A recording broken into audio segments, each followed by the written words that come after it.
नमस्कार। अभी तक हमने द मुगल एम्पायर में बाबर, हुमायूं, शेरशाह सूरी, अकबर, जहांगीर, शाहजहां और औरंगजेब को पढ़ लिया है। आज हम लोग उससे आगे गवर्नेंस अंडर मुगल एम्पायर को देखेंगे। अगर आपने पुरानी वीडियोस नहीं देखी हैं तो प्लीज़ पहले आप उसको देखें ताकि आपको समझने में आसानी होगी। चलिए शुरू करते हैं आज का हमारा class. Administration. The Mughals manage to unite the country politically. Mughal के आने से पहले भारत छोटे छोटे टुकड़ों में बटा हुआ था।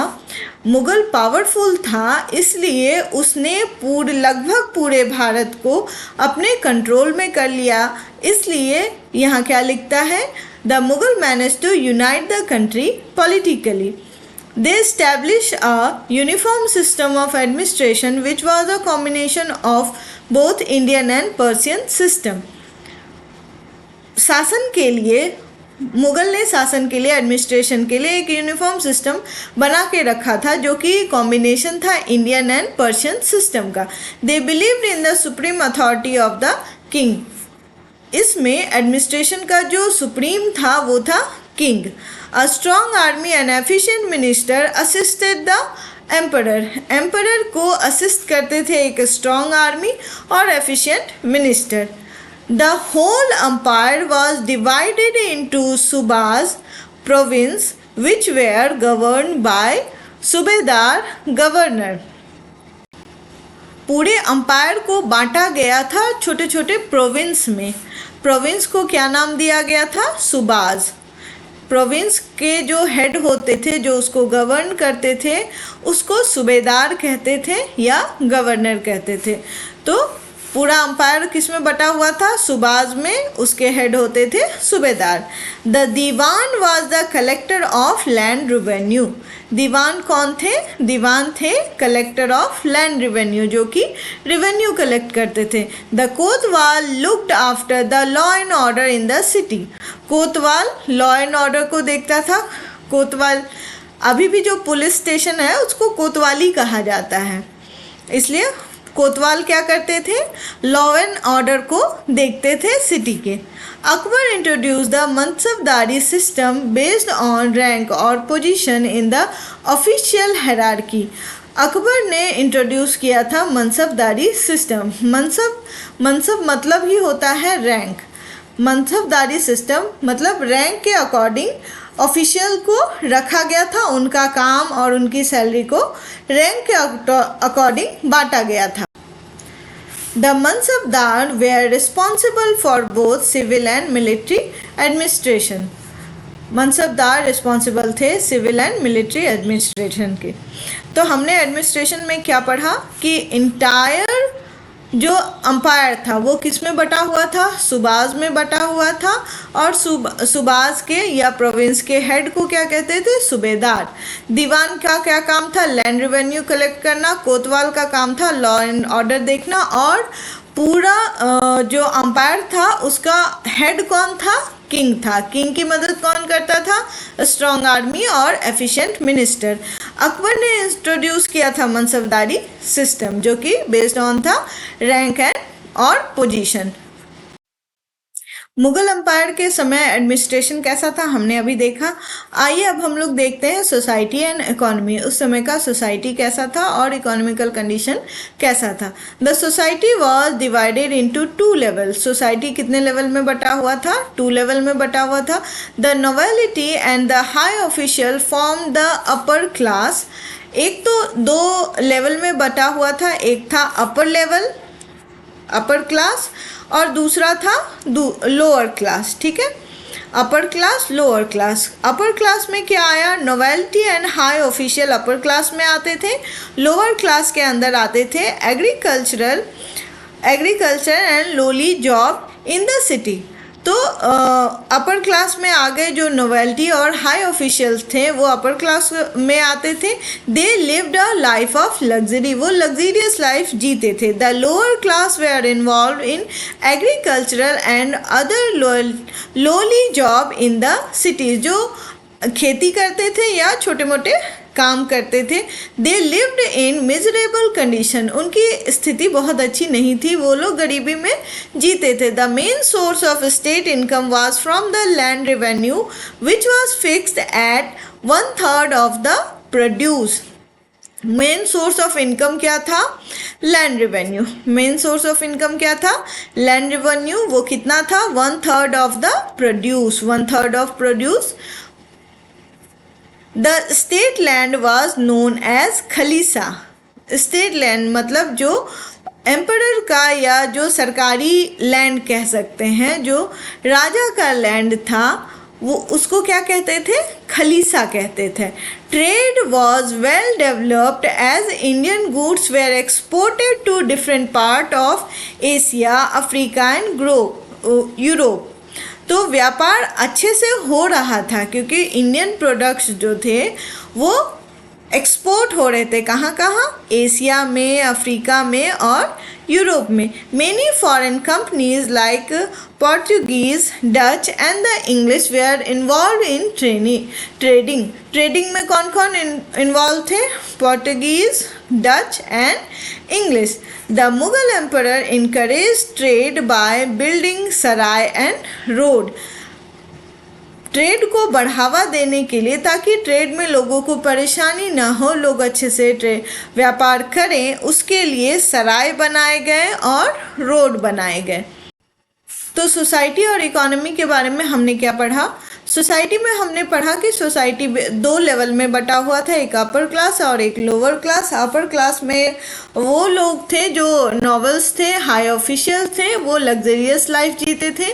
और लोअर क्लास में वो थे जो एग्रीकल्चर का काम करते थे या लोली जॉब करते थे, उनकी कंडीशन बहुत अच्छी नहीं थी। उस समय इनकम का मेन सोर्स क्या था? Land revenue. वो कितना था? 1/3 ऑफ प्रोड्यूस। और खलीसा क्या होता था? State land. व्यापार कहाँ कहाँ होता था? व्यापार इंडियन प्रोडक्ट्स जाते थे एशिया, अफ्रीका, यूरोप में, और फॉरेन कंपनीज जैसे पोर्टुगीज, डच और इंग्लिश भी इन्वॉल्व थे ट्रेडिंग में। ट्रेडिंग अच्छे से हो सके इसके लिए मुगल एम्परर ने बनाया था सराय और रोड बनाया था। हमने सोशल और इकोनॉमिकल कंडीशन देख लिया। अब रिलीजन उस समय कैसा था उसको हम लोग देखते हैं। The Mughal emperor followed Islam. Mughal emperors follow करते थे इस्लाम। Akbar was the first Mughal ruler to adopt a policy of religious tolerance. Akbar वो वैसे मुगल रूलर थे जिन्होंने रिलीजियस टॉलरेंस को एक्सेप्ट किया था, बनाया था पॉलिसी ऑफ रिलीजियस टॉलरेंस। मतलब कि जितने भी रिलीजन हैं वो सबको मानते थे। ऐसा नहीं कि वो इस्लाम के प्रति बहुत झुके हुए थे, वो सभी धर्म को एक जैसा मानते थे। सुले कुल towards other religion to build a strong empire in India. उनके अनुसार था कि अगर वो सभी रिलीजन को एक साथ लेके चलेंगे तो वो एक स्ट्रॉन्ग एम्पायर बना पाएंगे। It aimed at harmony among different religion. Sule कुल का मतलब ही था कि सभी जितने भी रिलीजन हैं सबके बीच में सौहार्द हो, प्यार हो, सब एक दूसरे से मिलके हार्मनी से साथ में रहें। He set up a hall of worship, Ibadat Khana, which was open to believers of different religion like Jain, Hindus, Zoroastrian, Christian etc. उन्होंने हॉल ऑफ वर्शिप बनाया, इबादत खाना बनाया था। इबादत खाना कहाँ बनवाया था उन्होंने? फतेहपुर सिकरी में बनवाया था। पिछले जब हमने अकबर पढ़ा था तब उसमें हमने देखा था कि इबादत खाना बनाया था जहाँ पर जाकर सभी धर्म के लोग अपनी अपनी पूजा कर सकते हैं। जैन, हिंदू, जोरोस्ट्रियन, क्रिश्चियन सभी जा सकते हैं। Jahangir and Shahjahan were also tolerance towards other religion but Aurangzeb was a staunch Muslim. Akbar के अलावा जहांगीर और शाहजहां भी अकबर के बनाए रास्ते पे ही चले। वो लोग भी सभी धर्म को एक जैसा मानते थे, लेकिन औरंगजेब एक कट्टर मुस्लिम था। औरंगजेब सभी धर्मों को एक जैसा नहीं देखता था, वो इस्लाम को प्रायोरिटी देता था और रिलीजन अदर रिलीजन को नहीं मानता था। He force the Hindus to adopt Islam, वो जबरदस्ती हिंदुओं को कहता था इस्लाम को अडॉप्ट करने के लिए। ही इम्पोज जजिया ऑन हिंदूज, उसने औरंगजेब ने जजिया एक टैक्स होता है जिसको किस पे लगाया, हिंदूज पे लगाया। His policy of religious intolerance weakened the foundation of the Mughal empire, इसी पॉलिसी के कारण रिलीजियस इंटॉलरेंस जो पॉलिसी औरंगजेब ने अपनाई थी, इसी के बाद मुगल एम्पायर का डाउनफॉल शुरू हो गया, मुगल एम्पायर का फाउंडेशन वीक हो गया और धीरे धीरे औरंगजेब के बाद धीरे धीरे मुगल एम्पायर कमज़ोर होता ही चला गया। तो हमने देखा रिलीजन में कि मुगल एम्पायर जो थे वो इस्लाम को मानते थे, लेकिन अकबर, जहांगीर, शाहजहां उन्होंने पॉलिसी ऑफ रिलीजियस टॉलरेंस को अपनाया ताकि सारे धर्म के लोग एक साथ मिलजुल के रह सके। लेकिन उसके बाद औरंगजेब आया, औरंगजेब ने रिलीजियस इनटॉलरेंस की पॉलिसी लाई, वो सभी धर्मों को एक जैसा नहीं मानते थे। उन्होंने जजिया टैक्स लगाया हिंदूज पे और फोर्स किया कि आप इस्लाम को माने, और यही कारण बना कि मुगल एम्पायर धीरे धीरे वीकेंड होता चला गया। अब हम लोग आगे लिटरेचर और आर्किटेक्चर, आर्ट एंड आर्किटेक्चर को देखेंगे। All great works of Sanskrit like Rajtarangini, Ramayana, Mahabharat, Purana etcetera were translated into Arabic. जितने भी संस्कृत के अच्छी अच्छी पुस्तकें थी, राजतरंगिनी, रामायण, महाभारत और पुराण को उन्होंने ट्रांसलेट कराया अरेबिक में। History become an important part of Indian writing. उस समय जो इतिहास था वो राइटिंग का इम्पॉर्टेंट पार्ट था, लोग हिस्ट्री लिखते थे, इतिहास लिखते थे। Baburnama, Akbarnama, Ain-i Akbari are the main source of information of that period. उस समय के बारे में जानने का मेन सोर्स क्या है? बाबरनामा, अकबरनामा और आईने अकबरी। बाबरनामा किसने लिखा था? बाबरनामा बाबर ने ही लिखा था। बाबरनामा को तुजुके बाबरी भी कहा जाता है। जो हमने पहले जब बाबर को पढ़ा था तब हमने देखा था कि बाबर और तुजुके बाबरी लिखा हुआ था। किसने लिखा था? बाबर ने लिखा था। और कौन सी भाषा में लिखा था? तो टर्किश में लिखा था। अकबरनामा एंड आईने अकबरी ये किसने लिखा था? अबुल फैजी ने लिखा था। कौन सा? आईने अकबरी और Akbarnama. Jahangir was a scholar of Persian language. Jahangir क्या था? स्कॉलर था पर्शियन लैंग्वेज में। ही रोड तुजुके जहांगीरी। तुजुके जहांगीरी किसने लिखा? जहांगीर खुद ने लिखा था। तुजुके बाबरी किसने लिखा था? तो बाबर ने लिखा था। ठीक है। Shahjahan patronize famous writer of that time. Shahjahan ने फाइनेंशियल सपोर्ट दिया था जो कि उस समय के राइटर्स हुआ करते थे। Mughal rule was a golden period of music. Mughal rule जो था गोल्डन पीरियड था म्यूजिक के लिए। Tansen was the famous jewel of Akbar's court. Akbar court के जो 9 जेम्स थे उसमें से एक तानसेन भी था। और तानसेन के बारे में हमने अकबर जब पढ़ा था तो हमने पढ़ा था कि तानसेन राग दीपक के लिए फेमस था। वो कौन सा राग के लिए फेमस था? उसका राग था राग दीपक। Poetry was very popular. It was based on a variety of themes ranging from royal court to worship. तो वो उस समय जो पोइट्री या कविताएं लिखी जाती थी वो कैसे लिखी जाती थी? जो रॉयल कोर्ट के बारे में या जो पूजा पाठ से रिलेटेड वैसी चीज़ें लिखी जाती थी। The Mughals built fine specimen of architecture. Mughals ने बहुत सुंदर सुंदर आर्किटेक्चर बनाया था।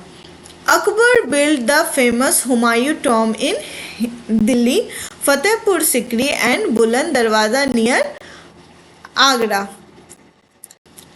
तो अकबर ने क्या क्या बनवाया था? अकबर ने बनवाया था हुमायूं टॉम। हुमायूं टॉम कहाँ पर है? दिल्ली में है। फतेहपुर सिकरी और बुलंद दरवाज़ा बनाया था। फतेहपुर सिकरी और बुलंद दरवाज़ा बनाया था कहाँ पर? आगरा में। तो आपसे पूछ सकता है कि अकबर ने आर्किटेक्चर के में कौन कौन सा काम किया था, तो आप लिख सकते हैं हुमायूं टॉम बनवाया था दिल्ली में, फतेहपुर सिकरी और बुलंद दरवाज़ा बनाया था आगरा में। कब बनवाया था फतेहपुर सिकरी या बुलंद दरवाज़ा कब बनवाया था? जबकि वो गुजरात से जीत के आया था। Jahangir laid beautiful garden like Shalimar Bagh, but it is Shahjahan who is known as an engineer emperor. Jahangir ने क्या बनवाया था? गार्डन बनवाया था। कौन सा गार्डन? शालीमार बाग बनवाया था। शाहजहां ने बहुत सारे अदर चीज़ें बनवाई थी, बहुत सारे आर्किटेक्चरल काम कराए थे, इसलिए उनको क्या कहा जाता था? इंजीनियर एम्परर कहा जाता था। कौन था इंजीनियर एम्परर? शाहजहां। उसने क्या क्या बनवाया? रेड फोर्ट बनवाया, जामा मस्जिद बनवाया। ये दोनों कहाँ है? ये दोनों दिल्ली में बनवाया, रेड फोर्ट और Jama Masjid. And the famous Taj Mahal, और ताजमहल भी किसने बनवाया है? तो शाहजहां ने बनाया। कहाँ है ताजमहल? तो ताजमहल है आगरा में, रेड फोर्ट, जामा मस्जिद दिल्ली में है। Aurangzeb did not favour fine art. Aurangzeb ने आर्ट में कोई भी इंटरेस्ट नहीं दिखाया। उसने आर्ट के फेवर में कोई भी काम नहीं किया था। Akbar built Buland Darwaza at Fatehpur Sikri to commemorate his victory over Gujarat. अपने गुजरात की विजय को सेलिब्रेट करने के लिए उसने बनाया था बुलंद दरवाज़ा। कहाँ पर? फतेहपुर सिकरी में। The painting of Mughal period were a synthesis of Indian and Persian school of art। जो मुग़ल पेंटिंग है, मुग़ल के समय की जो पेंटिंग है वो मिक्सचर है इंडियन और पर्शियन आर्ट के फॉर्म का मिक्सचर है। Beside being a pattern of painters, Jahangir himself was a well known painter. उन्होंने जहांगीर ने पेंटर्स को मदद किया था और वो खुद भी बहुत अच्छा पेंटर था। The architecture, music, painting, the literature, music, painting, architecture all were at their zenith during the Mughal empire. Mughal empire के समय में लिटरेचर, म्यूजिक, पेंटिंग, आर्किटेक्चर सभी को बहुत मदद मिला और वो सब अपनी अपनी ऊंचाइयों तक गए। अभी तक हमने पढ़ा गवर्नेंस अंडर मुग़ल अम्पायर। अब हम देखेंगे कि मुग़ल अम्पायर का डिक्लाइन कैसे हुआ। The strong points of Mughal empire were religious tolerance, human approach, skillful diplomacy and able administration, but the disintegration started once these policies were reversed। Mughal empire strong था कब तक? जब तक कि रिलीजियस टॉलरेंस था, ह्यूमन अप्रोच था, स्किलफुल डिप्लोमेसी था और एबल एडमिनिस्ट्रेशन था।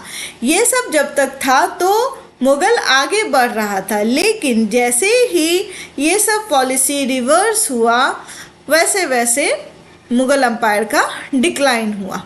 After Aurangzeb 9 rulers come to the throne within a period of 54 years.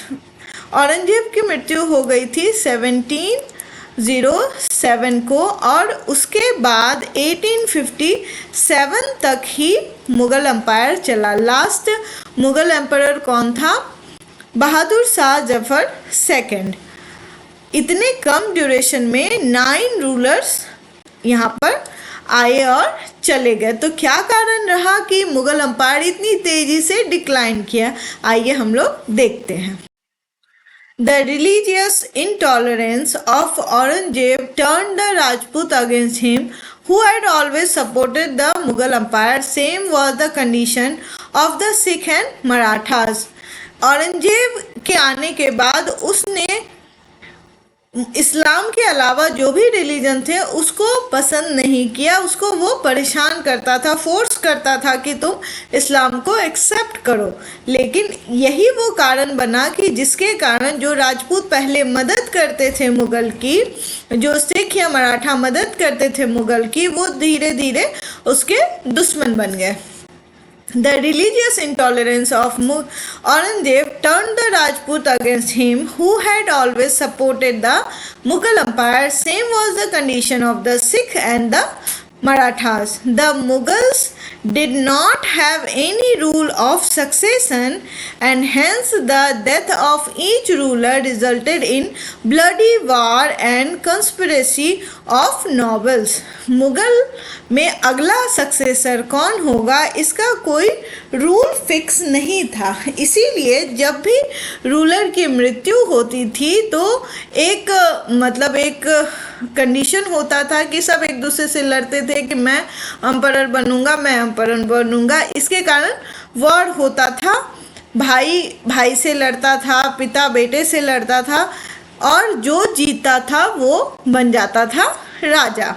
इसी के कारण बोल रहा है the Mughal did not have any rule of succession, कोई रूल ऑफ सक्सेशन नहीं था। Hence the death of each ruler resulted in bloody war and conspiracy of novels.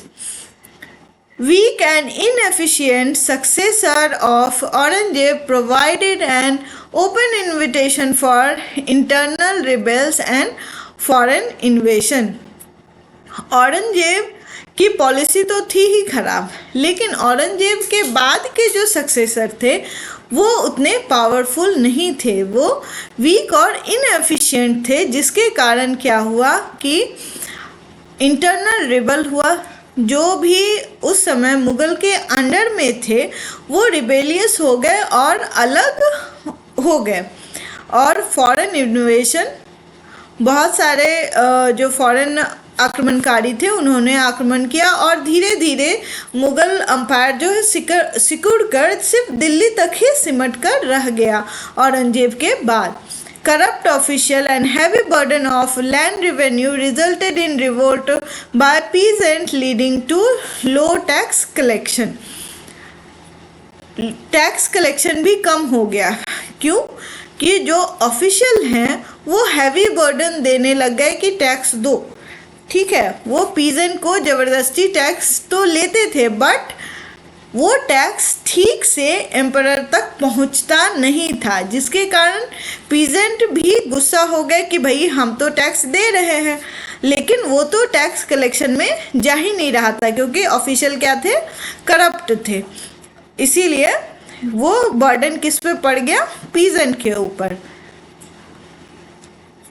The nobles, Mansabdar, gradually become more powerful than the central authority. They started establishing independent states like Hyderabad, Awadh and Bengal. Mughal ने जो novels या मनसबदार को appoint किया था control करने के लिए, वो धीरे धीरे जब सेंट्रल अथॉरिटी कमज़ोर हो गया, वीक हो गया, वो ठीक से अपने टेरिटरी को नहीं देख पा रहे थे, तब जो नॉवेल्स या मनसबदार जो उनके अंडर में जो एरिया था उसको लेकर वो इंडिपेंडेंट स्टेट बना दिया। उन्होंने मुगल के कंट्रोल को एक्सेप्ट करना मना कर दिया कि हम आपके कंट्रोल में नहीं है, हमारा एक इंडिपेंडेंट स्टेट हो गया है। The European were the rising power in the world at that time, and they gradually took over the internal administration, trade and territories of Mughal empire to strengthen their rule. European आए जो कि उस समय के rising power थे, उन्होंने Mughal empire को use किया, उसके एडमिनिस्ट्रेशन, ट्रेड, टेरिटरी को यूज़ करके खुद को पावरफुल बनाया। Aurangzeb remained in Deccan for almost 20 years, which gave an opportunity to governors to establish independent state. Aurangzeb 20 साल तक लगभग कहाँ रह गया, डेक्कन में ही रह गया, जिसके कारण जो वो ओवरऑल नहीं देख पा रहा था, उसने ध्यान सिर्फ डेक्कन पे दिया और जो और सब एरिया था जैसे बंगाल, अवध, ये लोग अपना इंडिपेंडेंट स्टेट बनाने में जुट गए, इंडिपेंडेंट स्टेट बना लिए। तो हमने क्या देखा, डिक्लाइन क्यों हो रहा था, मुगल एम्पायर का डिक्लाइन कैसे हुआ। पहले तो औरंगजेब का रिलीजियस इनटॉलरेंस जो पॉलिसी था, इससे बहुत नुकसान हुआ। दूसरा, रूल ऑफ मुगल में कोई रूल ऑफ सक्सेशन नहीं था, सब एक दूसरे से लड़ जाते थे जब भी किसी रूलर का देहांत होता था। औरंगजेब के बाद जितने भी सक्सेसर आए सब वीक और इनएफिशिएंट आए, जिसके कारण इंटरनल रिबल हुआ और फॉरेन इन्वेशन हुआ, जिसके कारण धीरे धीरे जो ऑफिशियल थे, जो मनसबदार थे या नॉवल्स थे, उन्होंने अपने अंडर के टेरिटरीज को एक इंडिपेंडेंट स्टेट घोषित कर दिया। यूरोपियन पावर आया जो कि राइजिंग पावर था, उसने मुगल का यूज़ करके खुद को स्ट्रॉन्ग बनाया। औरंगजेब 20 साल तक डेक्कन पे ही ध्यान दिया, जिसके कारण बाद बाकी एरिया जो कि मुगल के अंडर था वो वहाँ पर ध्यान नहीं दे पाया और वो बाद बाकी क्षेत्र ने अपने आप को इंडिपेंडेंट स्टेट घोषित कर दिया। तो इस तरह से हमने देखा कि मुगल एम्पायर जो इतना पावरफुल एम्पायर था वो कैसे धीरे धीरे ख़त्म हो गया। इस तरह से हमारा द मुगल एम्पायर चैप्टर ख़त्म हो गया। अगली क्लास में हम लोग इसका क्वेश्चन आंसर करेंगे। अगर आपको मेरा पढ़ाया हुआ पसंद आया है तो प्लीज़ आप लोग लाइक, सब्सक्राइब और शेयर कीजिए, ताकि ऐसी इंफॉर्मेटिव वीडियोज़ मैं आपके लिए बनाती रहूँ। धन्यवाद।